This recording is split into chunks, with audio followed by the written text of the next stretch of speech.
Hare Krishna. So we're seeing a very, very beautiful section of devotional service. And Krishna has described already one very beautiful verse which we have seen in the previous video. Now there might be a question which Arjuna might have that, okay, you tell me practically what am I supposed to do? Practically what am I supposed to do? What do you expect from me? And here Krishna is answering in Śloka number 57.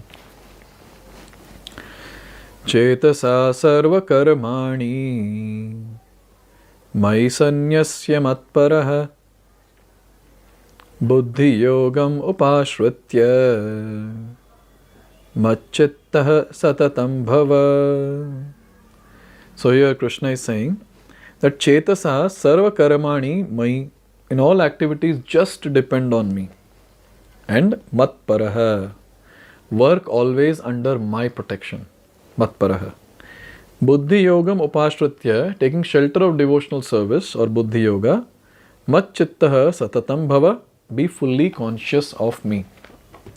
So Arjuna, after hearing different shlokas, he might say, okay, so what do you want?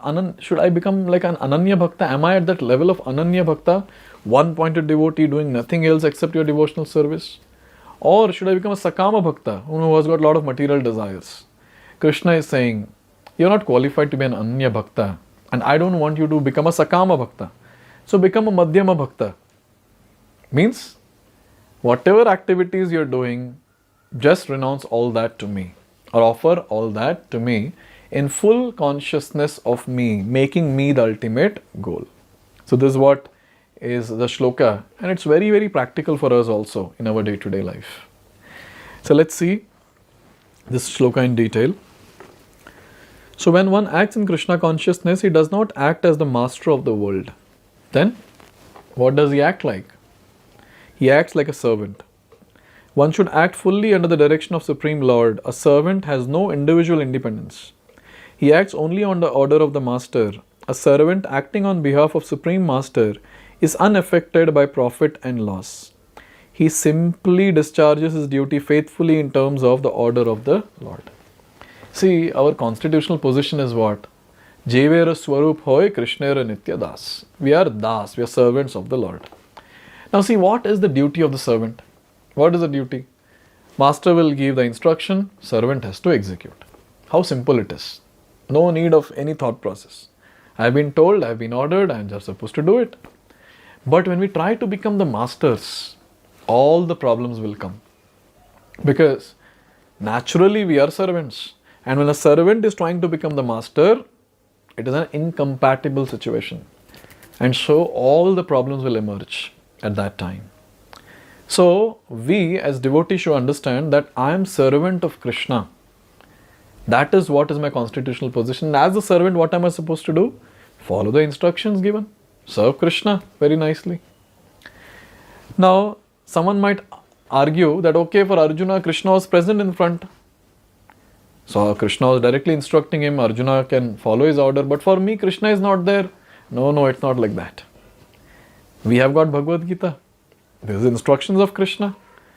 In fact, Krishna has spoken all these different verses to us through the medium of Arjuna. Arjuna don't need all these verses.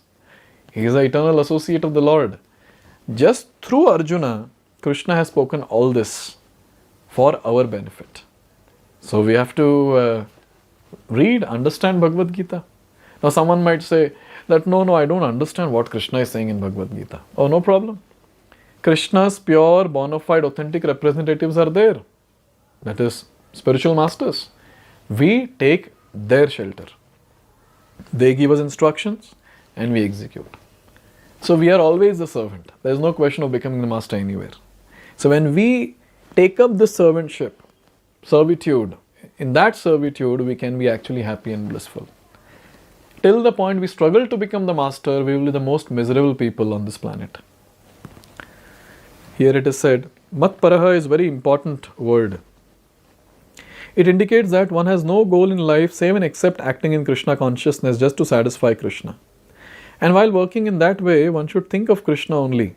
I have been appointed to discharge this particular duty by Krishna. While acting in such a way, one naturally has to think of Krishna. This is perfect Krishna consciousness. So what is the goal of life? Goal of life is to attain Krishna. Everything else in this world that is happening is just time pass. We're just passing time. And there's so much of importance given to maintain this body, which we are going to lose when we die. How much more years we have? How many more years we have in front of us? Maybe a few decades, 2 or 3 decades, 4 decades max.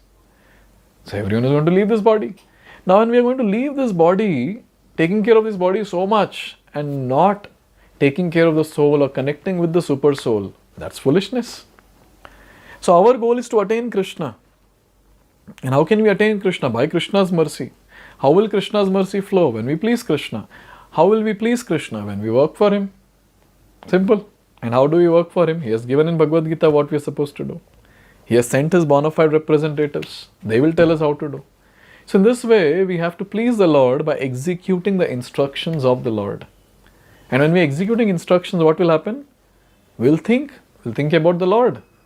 And in this way, when we are rendering devotional service to Krishna, we are thinking about Krishna, and so we are fully Krishna conscious. This is what is the meaning of being Krishna conscious. One should, however, note that after doing something whimsically, he should not offer the results to the Supreme Lord. That servility is not devotional service of Krishna consciousness. One should act according to the order of Krishna. This is a very important point. That order of Krishna comes through disciplic succession from bona fide spiritual master. Now, there is a lot of concoction that is there. Someone might do some work and then offer the result saying, Krishna, please accept. That is not bhakti. Please understand. Bhakti means following what Krishna is saying and working for Krishna's pleasure. That is called bhakti. Whimsically thinking that, okay, I'll do this and I'll offer results to Krishna, that is not bhakti. That can be categorized as karma yoga or nishkama karma yoga depending on the intensity of that particular practitioner. But bhakti means following the order of Krishna, working for Krishna's pleasure. That is called bhakti. So this has to be very clear. The difference between karma yoga and bhakti yoga. It should be very, very clear. And finally it is said, therefore the spiritual master's order should be taken as a prime duty of life. If one gets a bona fide spiritual master and acts according to his direction, then one's perfection of life in Krishna consciousness is guaranteed. So the bona fide representative of Krishna, that is Guru or the spiritual master, is the one who will give us instructions how to practically implement what Krishna is telling and how to please Krishna. Because he is a bona fide representative. He knows how to please Krishna. So when he is telling how to please Krishna, we should do those activities. We should make those instructions as our life and soul. Do those activities. And when the spiritual master is pleased, Lord Krishna is pleased. So for us, we have got bona fide instructions from Srila Prabhupada. So Prabhupada has told us, chant 16 rounds minimum every day. Follow 4 regulative principles. No meat eating, no gambling, no illicit sex, no intoxication. Read Bhagavad Gita, Srimad Bhagavatam and other books which are given to us. Hear these lectures which are given to us. And then do services. Do services in this wonderful organization of ISKCON. And help spread the mission of Krishna consciousness. Learn and preach. Learn and preach. So we have got these bona fide services in front of us. We have to just do it very nicely. And when the spiritual master is pleased, Krishna is pleased. And when Krishna is pleased, what else remains in life? He'll take us back home, back to Godhead. We'll attain the ultimate destination. So in this way, it's very, very important to understand that we have to make Krishna the first priority. Spiritual master's instructions we should execute with one-pointed focus, and everything that is needed will come.